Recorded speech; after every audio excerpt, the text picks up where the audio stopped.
حضرت شیخ احمد مجدد الفسانی علیہ رحمہ فرماتے ہیں، جو شخص اپنے اوپر 10 چیزوں کو لازم کر لیتا ہے تو لازمی نتیجہ یہ ہوتا ہے کہ وہ متقی بن جاتا ہے۔ وہ 10 چیزیں کون سی ہیں؟ ماہ صیام کے ان حسین لمحوں میں ہمیں وہ 10 اوصاف اپنے اندر پیدا کرنے چاہیے تاکہ ہم متقی بن جائیں، اور متقی اللہ کے محبوب بندے ہیں۔ تقوی اختیار کرنے والے اللہ جل شانہ کی رحمتوں کے خاص مستحق ہیں۔ جنہیں تقوی کا نور نصیب ہوتا ہے وہ اللہ کی رحمتوں کے سائے میں آ جاتے ہیں۔ اگر ان پر مصائب، آلام، مشکلیں آتی ہیں تو ان کے تقوی کی وجہ سے اللہ انہیں راستے عطا کر دیتا ہے۔ وَمَن يَتَّقِ اللَّهَ يَجْعَل لَّهُ مَخْرَجًا وَيَرْزُقْهُ مِنْ حَيْثُ لَا يَحْتَسِبُ۔ اللہ اکبر۔ ارشاد فرمایا کہ جو اللہ سے ڈرتا ہے، تقوی اختیار کرتا ہے، اس کے لیے ہم مصیبت سے نکلنے کے راستے پیدا کر دیتے ہیں، اور اللہ جل شانہ اس کے لیے وہاں سے رزق عطا کرتا ہے جہاں سے اسے گمان بھی نہیں ہوتا ہے۔ تو یہ تقوی کا نتیجہ ہے جو اہل تقوی کو نصیب ہوتا ہے۔ تو حضرت شیخ نے 10 وہ امور بتائے جو اپنے اوپر لازم کر لینے سے تقوی نصیب ہوتا ہے۔ سب سے پہلی بات آپ فرماتے ہیں زبان کو غیبت سے بچائے۔ اتقاء کے حصول کے لیے زبان کو پاک کرنا ضروری ہے۔ انسان کے زیادہ تر گناہ اس کی زبان کی وجہ سے ہیں، اور غیبت یہ بدترین عمل ہے، اور اس کو بدکاری سے بھی برا قرار دیا گیا ہے۔ الغیبت اشد من الزنا۔ تو اپنی زبان کو غیبت سے بچائے۔ دوسری بات ارشاد فرمائی کہ بدظنی سے بچے، کسی سے خواہ مخواہ بدگمان ہو جانا اور اپنے دل کو کسی کے لیے میلا کر لینا اور اس کی بدگمانی دل میں پالنا، تو یہ تقوی کے منافی ہے۔ تو کسی کی بدگمانی سے، بدظنی سے اپنے دل کو بچائے، زبان کو غیبت سے بچائے، دل کو بدگمانی سے بچائے، اور مسخرہ پن سے بچے۔ بات بات پہ ٹھٹھے مار کے ہنسنا اور اس طرح کی زندگی بسر کرنا۔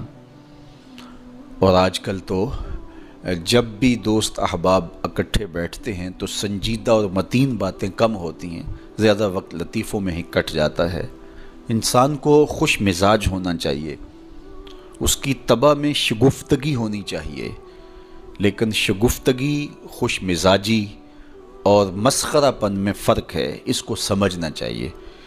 سنجیدہ اور متین زندگی یہ مومن کی زینت ہے، انسانیت کا حسن ہے۔ اس لیے تقوی کے حصول میں مانع ہے مسخرہ پن۔ اگر کوئی شخص متقی بننا چاہتا ہے تو اس کو سنجیدہ اور متین بننا ہوگا۔ طبیعت کی خوش مزاجی یہ معنی نہیں ہے، لیکن مسخرہ پن اور چیز ہے، اس سے روک دیا گیا۔ چوتھی چیز حضرت شیخ احمد فرماتے ہیں کہ اپنی آنکھ کو حرام سے بچائے۔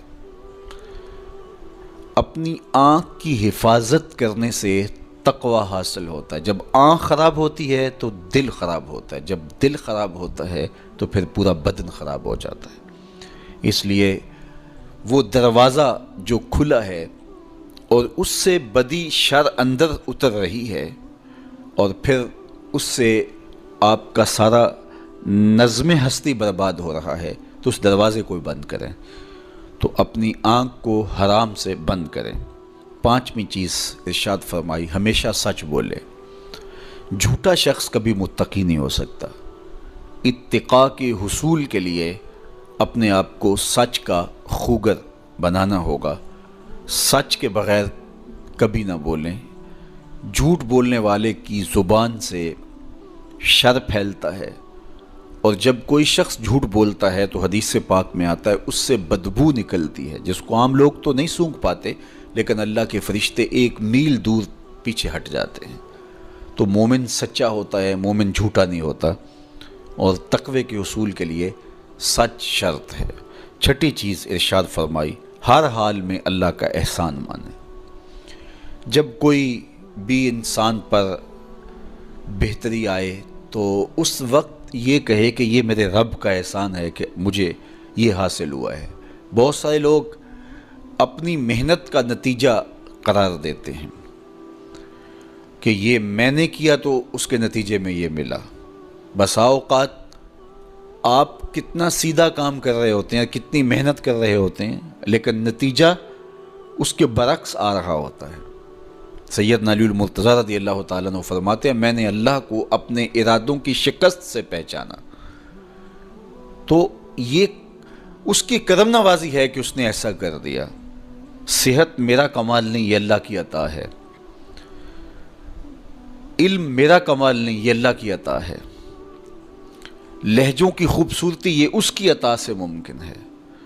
اس نے آنکھوں میں روشنائی رکھی، اس نے توفیق عمل نصیب فرما دی، اس نے اچھائی کی راہوں پہ گامزن کیا۔ ماہ صیام میں روزہ رکھنے کی توفیق ہوئی، صلاۃ التراویح میں حاضری کا موقع میسر آیا، دیگر صالح اعمال تلاوت کلام مجید نصیب ہوئے، تو مت سمجھے کہ یہ کوئی میرا کمال ہے۔ اللہ کا احسان مانے گا تو غرور پیدا نہیں ہوگا، تکبر پیدا نہیں ہوگا۔ تو ہر حال میں اللہ کا احسان مانے، جو بھی خیر اس کو ملے وہ کہے یہ میرے رب کی طرف سے ہے، اور اگر اس کا کرم نہ ہوتا تو یہ عمل مجھے نصیب نہ ہوتا۔ اور کتنے عمل ہیں کہ نصیب ہونے کے بعد عجب سے، تکبر سے، ریاکاری سے برباد ہو جاتے ہیں۔